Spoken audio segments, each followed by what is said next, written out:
পুরুলিয়া জেলা দক্ষিণের একটি ছোট্ট গ্রাম রাজবল্লভপুর। চারিদিকে সবুজ ধানক্ষেত, পাখির কিচিরমিচির আর গ্রামের মানুষের স্বাচ্ছল্যতা গ্রামটিকে যেন নতুন রূপদান করেছে। গ্রামের পূবে তিস্তা নদীর পাশে খগেন বাড়ুইয়ের বাড়ি। খগেন বাড়ুই একজন সৎ এবং নির্ভীক স্বভাবের মানুষ। গ্রামের হাটে তিনি জিলিপি বিক্রি করেন। রুজি রোজগারের পথ বলতে এটাই তার সম্বল। খগেন বাড়ুইয়ের স্ত্রী জ্যোতিকা সাংসারিক কাজের পাশাপাশি জিলিপির বেশিরভাগ কাজটাই করে দেয়। খগেন বাড়ুইয়ের ছোট মেয়ে মায়া যেমন রূপে সরস্বতী, তেমনি গুণে লক্ষ্মীমন্ত। পড়াশোনার পাশাপাশি সে তার মায়ের সব কাজ করে দেয়। অন্যদিকে খগেন বাড়ুইয়ের বড় মেয়ে মীরা যেমন বাইরের চেহারা খুব সুদর্শন নয়, তেমনি অত্যন্ত ঝগড়ুটে প্রকৃতির। মীরা সবসময় তার বোন মায়াকে হিংসা করত। মায়া মীরার থেকে সুন্দরী হওয়ায় মীরা সব সময় মায়াকে দিয়ে খাটাত। মায়া ছোট বোনের মতো দিদি সব কথা মুখ বুজে সহ্য করত। খগেন বাড়ুই অনেকবার মীরাকে তার ছোট্ট বোনের প্রতি এরকম অকথ্য নির্যাতনের বিরুদ্ধে শাসন করত, কিন্তু যত বারণ করা হতো মীরা তত বেশি করে মায়াকে কষ্ট দিত। এই ঝামেলা যেন নিত্যদিনের সঙ্গী হয়ে উঠেছিল। তাই বিকেল হলে প্রতিদিন খগেন বাড়ুই পাড়ার চায়ের দোকানে গিয়ে কিছুক্ষণ গল্প করত। এরকমই একদিন বিকেলে সে চায়ের দোকানে গেল। কি গো খগেন দাদা, তোমার মুখটা ওরকম শুকিয়ে গেছে কেন? মন মেজাজ ভালো নেই নাকি গো? আর কি বলি বল রে হারান, বাড়িতে আর মোটেই ভালো লাগে না। রোজকার মেয়েদের এই ঝামেলা আর সইতে পারি না রে। বাড়িতে দুদণ্ড টিকতে ইচ্ছে করে না আর। তা কিছু মন্দ বলনি গো। তোমার বড় মেয়ের আলাপচারিতা তো একেবারেই গ্রহণযোগ্য না, সব সময় হিংসুটে মনোভাব। হ্যাঁ রে, এই জ্বলায় তো মরছি আমি।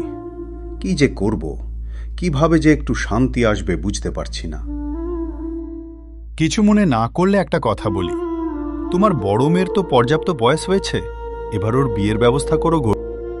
তা খারাপ বলিসনি রে, বিষয়টা নিয়ে এবার চিন্তা ভাবনা করার সময় এসেছে। এই পর্যন্ত কথোপকথন হয়ে খগেন বাড়ুই চা খেয়ে বাড়ি চলে আসে। বাড়িতে এসে খগেন বাড়ুই তার স্ত্রী জ্যোতিকার সাথে তার মেয়ের বিয়ের প্রসঙ্গে কথা বলতে থাকে। দেখো জ্যোতিকা, মীরার তো উপযুক্ত বয়স হয়েছে, এবার ওর বিয়ের ব্যবস্থা করা উচিত আমাদের। তুমি কি বলো? হ্যাঁ গো, সেটা তো তুমি ঠিকই বলেছ, কিন্তু তার আগে একটা উপযুক্ত পাত্র তো খুঁজতে হবে, যার তার হাতে তো মেয়েটাকে তুলে দেওয়া যায় না। সে তো অবশ্যই। পাশের গ্রামের জমিদার বাবুর ছেলের বিয়ের জন্য মেয়ে দেখা হচ্ছে, জমিদার বাবুর সাথে কথা বলে দেখি। ওনারা অত বড়লোক মানুষ, আমাদের মতো গরিবের মেয়েকে পছন্দ করবেন তো? দেখো জ্যোতিকা, বিয়েটা তো ভাগ্যের ব্যাপার। আমি শুধু চেষ্টা করতে পারি মাত্র, বাকি সবটুকুই তো ওপরালার হাতে। এতটুকু কথাবার্তা বলার পর খগেন বাড়ুই খোঁজ খবর নিয়ে নেন। তারপর মোটামুটি এক সপ্তাহ পর জমিদার বাবু ও তার বাড়ির লোকজন খগেন বাড়ুইয়ের বাড়িতে আসে। তারা বাড়িতে এলে খগেনবাবু তাদের সাথে কথাবার্তা বলতে থাকে। সেই সময় তার ছোট মেয়ে মায়া তাদের জন্য খাবার নিয়ে আসে। মায়া ঘরে ঢুকতেই জমিদার বাবুর ছেলের নজর পড়ে মায়ার মোহময়ী রূপের দিকে। খাবার দিয়ে যখন মায়া চলে গেল, তারপর জমিদার বাবুর ছেলে বলল, এই মেয়েটি কে? কি সুন্দর দেখতে! আমার তো একবার দেখেই আর নজর সরতে চাইছিল না। ও তো আমার ছোট মেয়ে মায়া, বড্ড লক্ষ্মীমন্ত মেয়েও, আবার ঠিক ততটাই সরল প্রকৃতির। আমার ওকে খুব পছন্দ হয়েছে। বিয়ে করলে ওকে কি করব, আর কাউকে দেখার প্রয়োজন নেই। কি বলছো বাবা, তুমি মায়াকে বিয়ে করবে? এর থেকে আনন্দের কথা তো হতেই পারে না। মোটামুটি একটা পাকা কথা বলে জমিদার বাবু ও তার বাড়ির লোকজন সবাই চলে যায়। সবাই চলে গেলে খগেনবাবু তার স্ত্রীর সাথে এই বিষয় নিয়ে আলোচনা করতে থাকেন, কিন্তু দরজার আড়াল থেকে মীরা সেটা শুনে ফেলে। শোনা মাত্রই সে রাগে হিংসায় জ্বলতে থাকে।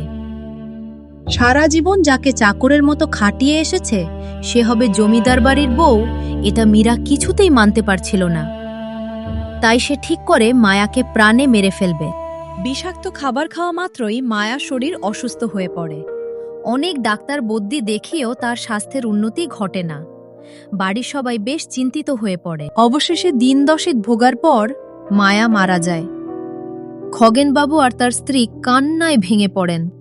তারপর নিজেদের সম্মানের কথা ভেবে খগেনবাবু তার বড় মেয়ের সাথেই জমিদার বাবুর ছেলের বিয়ে দিতে বাধ্য হন। এখন মীরা জমিদার গিন্নি, চাকর বাকর, আরামায়েশ কোনো কিছুরই অভাব নেই। কিন্তু তা সত্ত্বেও মীরার মনে যেন এক ফোঁটাও শান্তি নেই। সারাক্ষণ যেন মনে হচ্ছে কোনো এক অদৃশ্য শক্তি তার গলাটা যেন চেপে ধরতে চাইছে।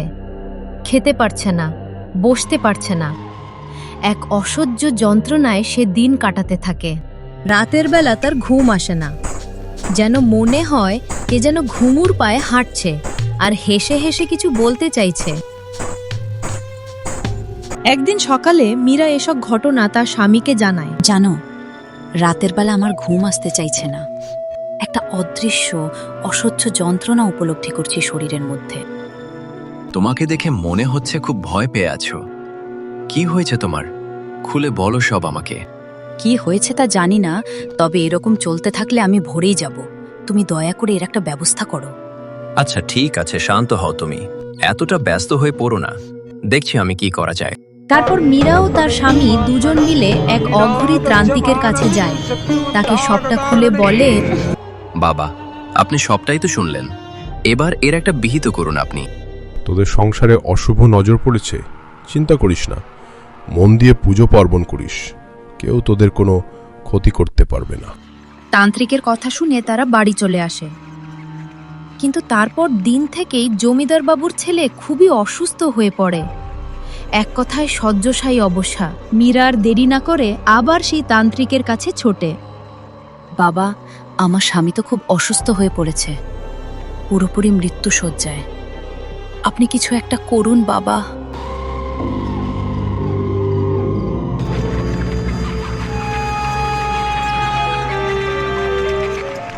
আমি ওই শক্তিকে মন্ত্র বলে বেঁধে দিয়েছি, আর তোদের কোনো চিন্তা নেই। যা, এবার সাবধানে বাড়ি যা। তারপর মীরা বাড়ি চলে যায়। তার স্বামীও এখন সুস্থ। ওসব অশুভ শক্তির কথাও মীরা ভুলে যায়। একদিন রাতে নৌকা বিজানে বেরোয় তারা দুজন।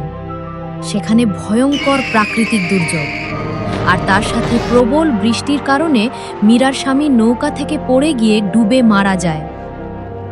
মীরা কোনো রকমে বেঁচে ফিরে একটা মহলের সামনে এসে দাঁড়ায়। কে তুমি? কেন আমার এরকম সর্বনাশ করলে? কি ক্ষতি করেছি আমি তোমার? ক্ষতি? কি ক্ষতি করেছো তুমি জানো না? আমাকে এত তাড়াতাড়ি ভুলে গেলে? আমি তোমার বোন মায়া। আমাকে বিষ খাইয়ে মেরে ফেলেছিলে তুমি, মনে পড়ছে? মায়া, তুই... আমার ভুল হয়েছে মায়া, আমাকে ক্ষমা কর। ক্ষমা তো আমি করেই দিয়েছি, অত্যাচারের বদলা নিয়ে। এবার আত্মাটা মুক্তি পাবে। মায়া, মায়া, মায়া শোন,